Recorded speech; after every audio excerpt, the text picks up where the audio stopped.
আমাদের লাইফের প্রতিটা দিন, প্রতিটা সময়, প্রতিটা মুহূর্ত, প্রতিটা সেকেন্ড এবং কি প্রতিটা সপ্তাহ একরকম যায় না।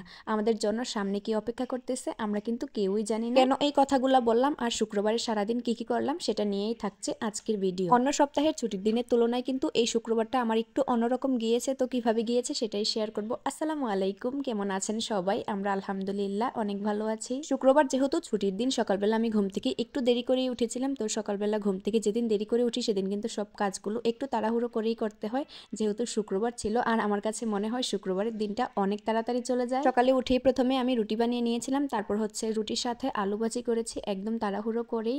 আমাদের নাস্তা করতে করতে 10:30 বেজে গিয়েছিল। তারপরে নাস্তা টাস্তা বানানো শেষ করে আমি নিজে ফ্রেশ হয়ে নাস্তা করে সাহাল বাবুকে নাস্তা করিয়ে চলে গিয়েছিলাম একটু বাহিরে একটু কাজের জন্য। তারপরে এই তো বাহির থেকে বাসায় চলে আসছি। বাসায় আসার পরে হঠাৎ করেই আমি একটু অসুস্থ হয়ে গিয়েছিলাম। একটা কথাই আছে না, অসুস্থতা আর দরিদ্রতা বলে আসে না। তো সকালবেলা আমি যখন রুটি আর ভাজি করতেছিলাম তখন আমার শরীরটা অনেক ভালো ছিল, যেহেতু কাজগুলো খুব সুন্দরভাবেই করে নিয়েছিলাম। প্রতিটা শুক্রবারই আমি চেষ্টা করি ভালো একটু কিছু রান্না করার জন্য। তো আজকে শুক্রবারে ছিল হচ্ছে গরুর মাংস। আজকে যেহেতু সাহালের বাবাও বাসায় ছিল, তো আমার শরীরটা হঠাৎ করেই অসুস্থ হয়ে যাওয়াতে সাহালের বাবা বলল যে আচ্ছা ঠিক আছে তুমি শুয়ে থাকো, তোমার কাজ করার প্রয়োজন নেই, আমি সবকিছু কেটে কুটে রান্নাটা করে নিচ্ছি। তারপরে আর কি, যেই কথা সেই কাজ। তো আমি রান্নাঘরে গিয়ে দেখলাম যে সাহালের বাবা সবকিছু কেটে কুটে রান্নাও বসিয়ে দিচ্ছে। তো আমি ভাবলাম যে একটু ভিডিও করে নিই। আলহামদুলিল্লাহ, এমন একজন জীবনসঙ্গী কিন্তু প্রতিটা মেয়েই চায়, কেয়ারিং, তারপর হচ্ছে যত্নবান, দায়িত্বশীল। আলহামদুলিল্লাহ আমি পেয়েছি।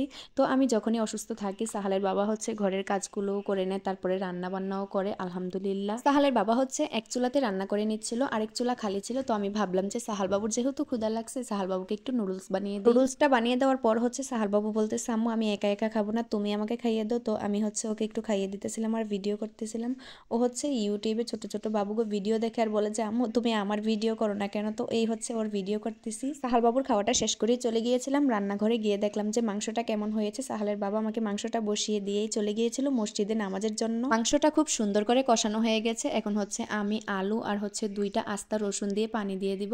আস্তা রসুন হচ্ছে সাহালের বাবার অনেক পছন্দ, বিরিয়ানি, খিচুড়ি, মাংসের সাথে। মাংসটাকে আলু আর হচ্ছে আস্তা রসুন দিয়ে খুব সুন্দর করে নাড়াচাড়া দিতেছিলাম। এর মধ্যেই দেখি সাহালের বাবাও চলে আসছে। চুলাতে মাংসটা রান্না করে নিচ্ছিলাম, আরেক চুলাতে হচ্ছে ভাত বসিয়ে দিয়েছিলাম। তো মাংসতে আমি পানি দিয়ে দিয়েছিলাম অফ ক্যামেরাতে। আমার মাংসটা প্রায়ই হয়ে গিয়েছে। সাহালের বাবা হচ্ছে নামাজ শেষ করে এই শসা এগুলো নিয়ে আসছিল সালাদ বানানোর জন্য। সালাদটা আমাদের বাসার সবার অনেক পছন্দ, আমার যদিও তেমন পছন্দ না, তবে সাহালের বাবার সাহালের দাদুর অনেক পছন্দ। আজকে সারাদিনের সবজি কাটা থেকে শুরু করে একদম রান্না বান্না একদম খাওয়া পর্যন্ত সবকিছুই সাহালের বাবা করছে। আলহামদুলিল্লাহ, আমার শরীরটা অনেক খারাপ ছিল, যেহেতু আমি রান্নাঘরেও তেমন যেতে পারি নাই, খালি একটু তরকারিটা নাড়াচাড়া দিয়েই চলে আসছিলাম।